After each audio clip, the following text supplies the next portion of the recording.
Grant, thanks very much for your time. Starting on the first of the afternoon with a horse called Prosperity and Rhinemonger. Yeah, she was a little bit disappointing last time out. I think it was just a flat run, and I think she'll be definitely in the first three. Lovely, and that's a nice way to get place accumulator money as we move on to the stable companion, who is, of course, the Great Duchess, and she's also accompanied by Triple Clover. Yeah, the Great Duchess is a funny kind of filly. She's got to be ridden very cold, and then she could run in the money. Chase seems to think he's on the better one of the two, but I don't know. I think Ryan's on the right one. Triple Clover ran a better race last time in open company against, they weren't maidens, it was a media traded race. So I think she could run into the money. Okay, then on to a very famous horse's name. Horse number 5 in race 7 is Prince of War. Yeah, Prince of War, I've put him into a handicap. I've done that with a few of the horses now, and they've run well. So he's got a good draw this time. I expect him to be in the first 4. Lovely, and then a horse that is nice to catch right, and he's not the easiest of customers to catch right.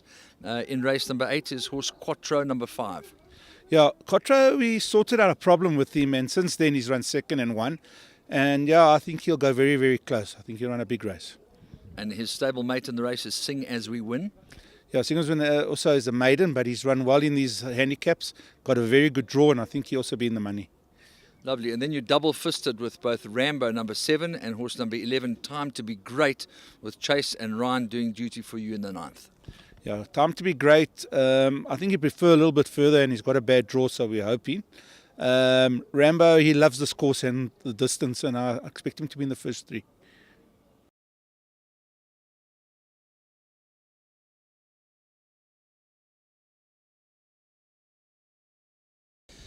Adam, thanks for your time. The Saturday card starts off with Piere Strydom doing duty on ARTAX, a model of consistency, and looks destined to get into the winners' enclosure pretty soon. Hi Andrew, yes, he's a horse that we always thought would prefer the trip, and now taking him to the mile with a good draw. He's a horse that I think he's got a lot in his favour on the day.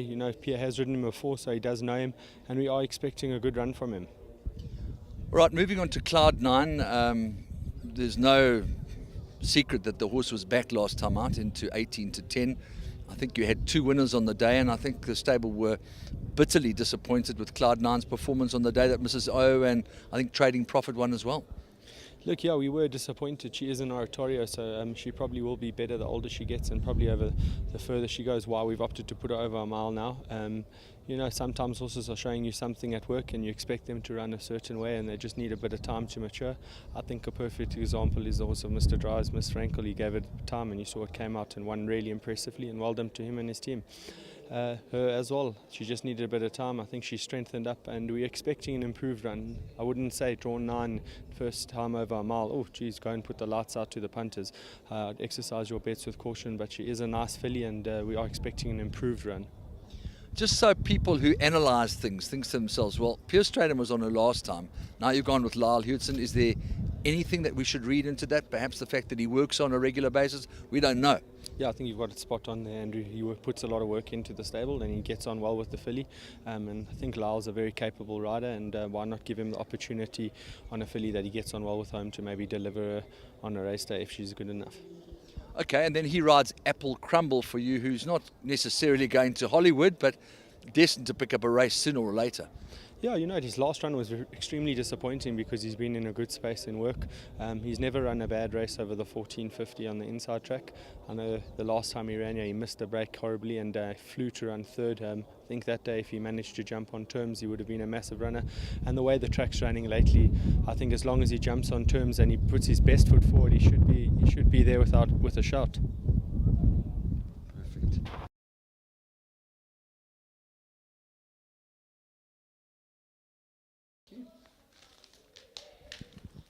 Thank you.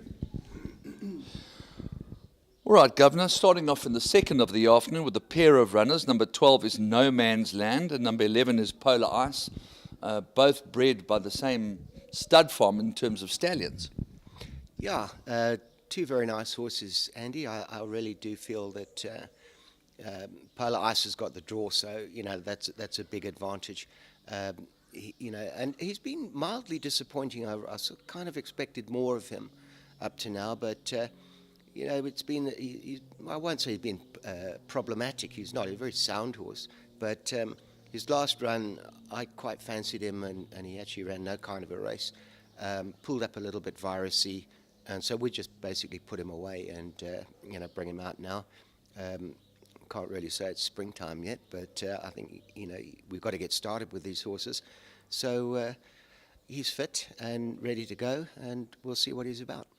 Lovely. Then onto a horse that has been a very, very nice horse to follow. Matthew Stevens has always been a big Detonation fan. Of course, he's got a fantastic owner. And what are you expecting from him this weekend? Look, to say he'll need it, I'm not quite sure if that's correct. He's pretty fit, and he's done a couple of very decent grass gallops here, back here at Reinke's. So I'd say he's definitely racing fit. Maybe the ground's still a little bit firm for him. I don't know, but we need to get cracking. Obviously coming off a layoff again, but he's a horse that does intermittently goes unsound. He sort of battles with a high suspensory, and so you have to sort of run him a bit and then rest him, and it's a stop-start process. But I think on his best form, he's highly competitive. And then two of the nicest people in racing have a horse returning to your yard after a little spell in Port Elizabeth. We're, of course, referring to the horse that ran second to Louis the King in the Sansui Summer Cup in KILLUA Castle. Yeah, he's one of those little guys. He was going to retire, and he just didn't seem to want to. He had a little bit of a break at Sharon Patterson's, and we were going to try and find him a home. And then he just perked up so much that Sunil said, well, why not just try him again? Rating's gone right down. I mean, he must have dropped 20-something rating points. 8 years old, but he still runs around like a 2-year-old. Great work, he's fit, and I just think he enjoys Joburg. The interesting thing about the name, the interesting thing about the age, 8, is that it's actually not old when you think of horses who compete on other forms of discipline.